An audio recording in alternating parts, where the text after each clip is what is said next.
And our session ये वाला। इसके मैं आपको एक स्टोरी सुना के ये खत्म करना चाहती हूँ। रामायण से है ये स्टोरी। सबने ही सुनी होगी वैसे। जब हनुमान जी सीता माता के पास गए थे लंका में और उनको अंगूठी दी थी, ठीक है? तो उसके बाद क्या हुआ था, वो अंगूठी देने के बाद राम जी की अंगूठी उन्होंने सीता माता को दी और उसके बाद वो वापस जाने लगे तो उन्होंने कहा कि चलो यहाँ से फल फ्रूट खा के जाता हूँ मैं, भूख लगी है जोर से। तो उन्होंने आस-पास से फल-फूल सब तोड़ने शुरू कर दिए और काफ़ी वाटिका की हालत खराब कर दी। फिर वो पकड़े गए और रावण के दरबार में लेकर गए उनको, तो उनकी पूँछ में वो सब बाँध-बूँध के आग लगा दी थी। तो उन्होंने उसके बाद क्या किया, उस आग से लंका का एक बहुत बड़ा हिस्सा जला दिया। वो सब करने के बाद वो वापस आए थे सीता जी के पास और बैठ के उन्होंने सीता जी को बताया कि माता देखो, इन लोगों ने ऐसा-ऐसा किया और मैंने इनकी पूरी लंका जला डाली। तो सीता माता अब देखो कितने कष्ट में है, तब भी उन्होंने उनको कहा, अरे ये तो गलत हो रहा है, ये इतने एग्रेशन में है हनुमान।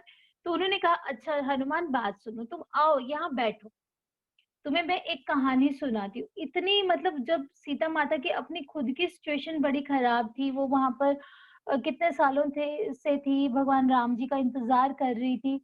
तब भी उन्होंने बहुत ही संयमित तरीके से हनुमान जी को बोला कि आओ बैठो, मैं तुम्हें एक बात बताती हूँ। मतलब उस टाइम पे उनका माइंड पूरा संयमित था, बिल्कुल वो कंट्रोल में था कि कैसे रिएक्ट करना चाहिए, हर चीज़ पे कंट्रोल था। तो उन्होंने हनुमान जी को एक कहानी सुनानी शुरू करी कि जंगल में एक शिकारी अ, था, वो भालू के पीछे लगा हुआ था, ठीक है? अब वो भालू रास्ते में किसी पेड़ पे चढ़ गया। और वो शिकारी आगे निकल गया। लेकिन अब सिचुएशन देखो कि क्या हुई, वो शिकारी के पीछे अब एक चीता पड़ गया, एक टाइगर, ठीक है? वो टाइगर शिकारी का पीछा करने लगा। अब शिकारी अपनी जान बचाने को भागा और घूम फिर के भाग के शिकारी भी उसी पेड़ पे चढ़ा जिसपे भालू चढ़ा था, ठीक है? तो अब उस टाइगर ने भालू को कहा, बियर को कहा कि तुम देखो, ये जो है शिकारी तुम्हारे पीछे पड़ा हुआ था, हंटर। अब तुम ऐसा करो, इसको ऊपर से नीचे फेंक दो। ये तुम्हारे पेड़ पे चढ़ा हुआ है, तुम इसको ऊपर से नीचे फेंक दो। ये पहले तुम्हें नुकसान पहुंचाना चाहता, मैं इसको खाऊंगा, मारूंगा और बात खत्म, तुम्हारा भी हिसाब किताब चुकता हो जाएगा। तो उसने भालू ने शिकारी की तरफ देखा, शिकारी डरा हुआ वहां पर सहमा हुआ बैठा था। तो भालू ने कहा कि नहीं, ये पेड़ मेरा घर है, मैं यहाँ पे बहुत सालों से रहता हूँ और ये शिकारी आज यहाँ पर आया है, ये शिकारी मेरा अतिथि है, मेरा गेस्ट है, मैं इसको खतरे में नहीं डालूंगा। तो ऐसे करके फिर हो गई, मतलब करते करते रात हो गई। वो टाइगर वहीं पर खड़ा रहा। तो अब रात को भालू सो गया।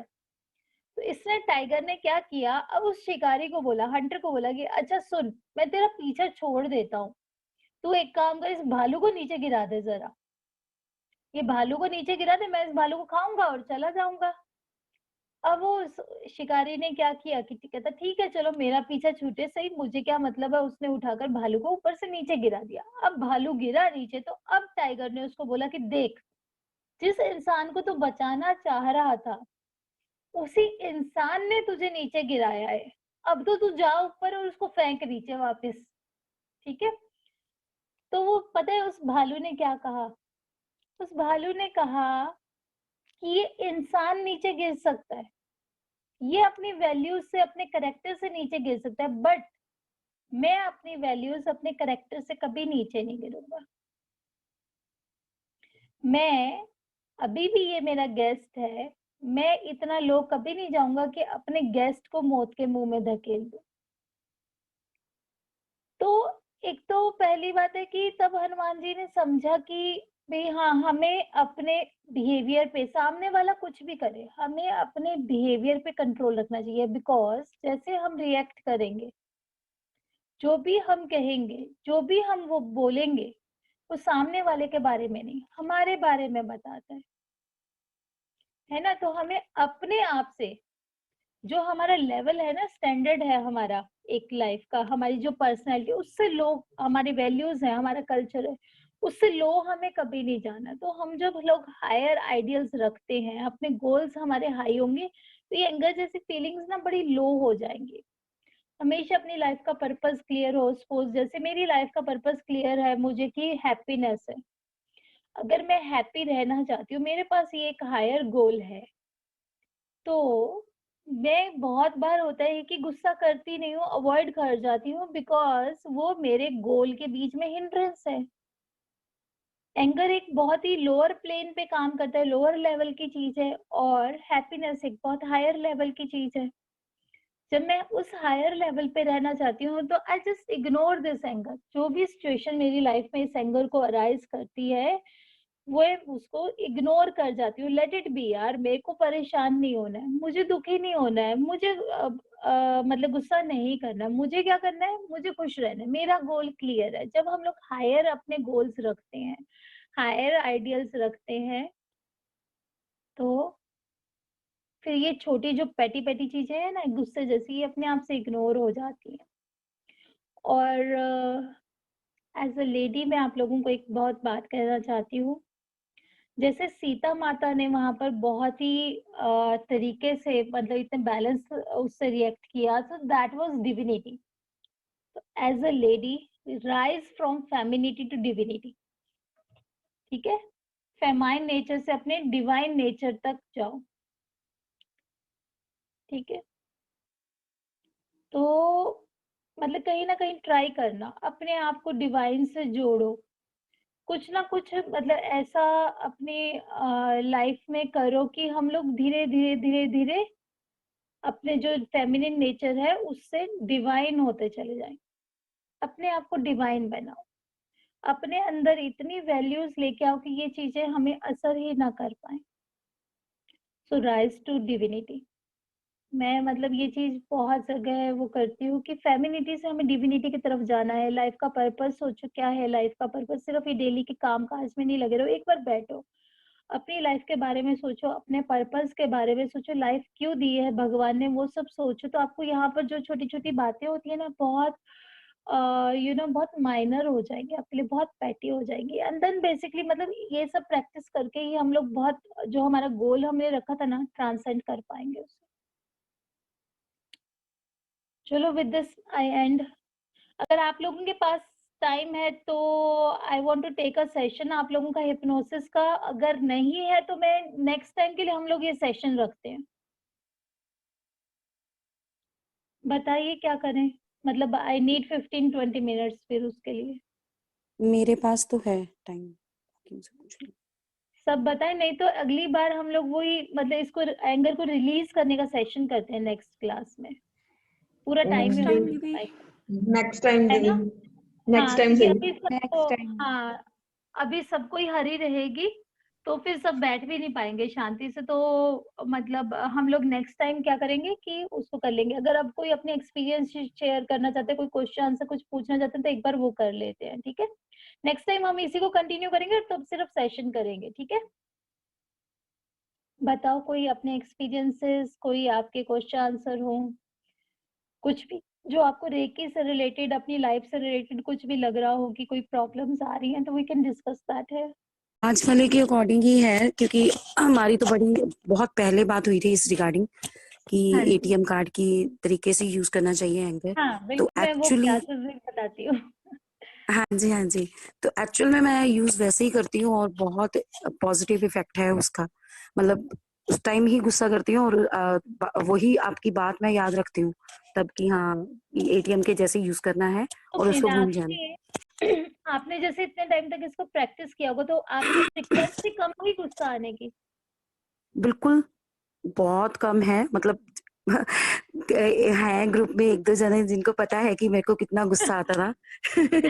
बट अब तो बहुत ज़्यादा ट्रांसफॉर्मेशन है उस चीज़ों में। तो इसलिए नहीं, बिल्कुल सही बात है। हाँ जी। और एक और मैंने कहीं से सुना था कि जब हम गुस्सा करते हैं, तो जो सामने वाला बंदा है वो आपकी एनर्जी चुरा रहा है। तो हम किसी को अथॉरिटी क्यों दें, अपनी एनर्जी हाँ, स्टील करने की। अपनी एनर्जीज़ की भाई बेसिकली हम उसको कीज़ दे रहे हैं कि आप मुझे गुस्सा दिलाओ, आप मुझे गुस्सा नहीं दिलाओ, आप मुझे खुश रखो, आप मुझे नाखुश करो। उसके उसके हाथ में क्यों चाबी हो हमारी, है ना? वो हम कोई खिलौना तो है नहीं कि चाबी भरता रहेगा, कोई इंसान चाबी भरेगा, नहीं भरेगा, वो हमारे को चलाएगा, है ना? एक और चीज मुझे ध्यान आती है, हम लोग अपनी प्रिंसिपल्स में भी तो बोलते हैं डेली मॉर्निंग की, just for today I will not get angry. वो कौन कौन हाँ प्रैक्टिस जी, कर रहा है? दिस इज लाइक वो है बेसिकली कि जो हम लोग अपना डेली लाइफ में कर सकते हैं। मैं जो कहती हूँ ना कि हमें अपनी डेली लाइफ भी वैसे ही जीनी है, तो डेली लाइफ में हम लोग अगर ऐसी एफर्मेशन प्रैक्टिस करेंगे तो बहुत हेल्पफुल होगा, है ना? हाँ जी, हाँ वो जी, भी हम लोग बिल्कुल। प्रैक्टिस कर सकते हैं। वो उसके कितने लोग साथ मैंने कर एक उसके साथ मैंने एक ऐड किया है, I will take care of my body and my soul हाँ, हाँ, एंड बिल्कुल माय बहुत and the thoughts of my mind also. मतलब क्योंकि हम क्या करते हैं, थॉट्स फेंक ही जाते हैं माइंड में, डस्टबिन बना रखा है, कुछ मर्जी फेंकते रहते हैं। तो इसको ये होता है कि अब से मैंने शुरू किया है कि जो मैं माइंड में थॉट लेके आऊंगी वो ध्यान से लेके आऊंगी, कि डस्टबिन नहीं है ये एक बहुत हम्म, प्रीशियस टेम्पल है मेरे लिए। तो उस बिल्कुल तरीके है। से रखना। सही बात है, जब हम ये समझ जाते हैं ना तब मतलब बहुत हम लोग बेटर तरीके से बहुत अच्छे से लाइफ को जी सकते हैं। तो बहुत ही अच्छा है, बहुत ही अच्छा है। और कोई? दीदी मुझे तो आपका हर सेशन ही बहुत पसंद आता है। Thank you. तुम्हारी बातें सुन मतलब के इट्स मुझे भी रियली बहुत वेरी अच्छा लगता है। Difficult to give thought to give words to your thoughts, and you have explained everything in very beautiful manner. मेरे को तो ना बताऊं, मैं जब सोचती हूँ कि क्या टॉपिक लेना है ना, फिर मैं अपनी लाइफ में देखती हूँ, मतलब ये क्या, इसके बारे में मैं क्या प्रैक्टिस करती हूँ, क्या है जो मेरे को अपनी लाइफ में हेल्पफुल है। मतलब मैं आपको सच में बता रही हूँ, ये जितने भी थे ना, दिस आर लाइक प्रैक्टिकली किसी बुक में कहीं नहीं मिलेंगे। गुरुजी ने मुझे टच फीट टच करने का बताया था, वॉइस कंट्रोल करने का, कहीं से मुझे अपने आप से रियलाइज हो गया अगर हम लोग लोअर वॉइस से ऐसे करके एक एक चीज कहीं ना कहीं से ऐसे आती रही है। मतलब मैं उनको कई सालों से कोशिश कर रही हूँ प्रैक्टिस करने की। हो सकता है कुछ चीजों को कम भी टाइम हुआ हो, अभी आई हूँ, रिसेंटली आई हूँ, बट ऑलमोस्ट सारी चीज ऐसी हैं कि जो मैं अपनी लाइफ में प्रैक्टिस कर रही हूँ तो वही शेयर करती हूँ, बिकॉज मुझे उसका प्रैक्टिकल इम्प्लीकेशन पता है कि क्या हम्म, होता है